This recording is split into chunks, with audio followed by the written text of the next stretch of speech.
বাগেরহাটের একটি নির্বাচনী আসন কমানো বর্তমান নির্বাচন কমিশনের জনবিরোধী সিদ্ধান্ত। খসড়া সীমানা নিয়ে নির্বাচন কমিশনের শুনানিতে এমন মন্তব্য করেছেন বাগেরহাটের আইনজীবীরা।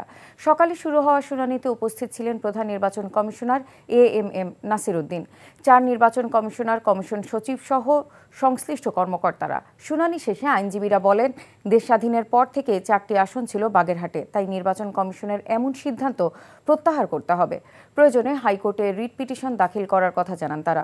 শুনানির দ্বিতীয় দিনে সাতক্ষীরা, যশোর, বাগেরহাট, ঝালকাঠি, বরগুনা, পিরোজপুর, চট্টগ্রাম, খাগড়াছড়ি, বান্দরবান, রাঙ্গামাটির 20 আসন নিয়ে শুনানি অনুষ্ঠিত হয়। 24 আগস্ট থেকে শুরু হওয়া শুনানি চলবে 27 আগস্ট পর্যন্ত। এই 4 দিন দাবি ও আবেদন নিষ্পত্তি করে চূড়ান্ত সীমানা প্রকাশ করবে EC.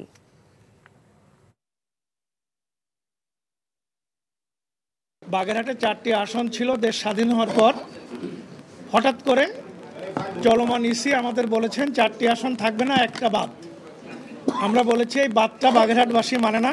Clear violation of article 27 because এই কমিশন উইদাউট হ্যাভিং রিজন এই ডিসিশনটা নিয়েছে।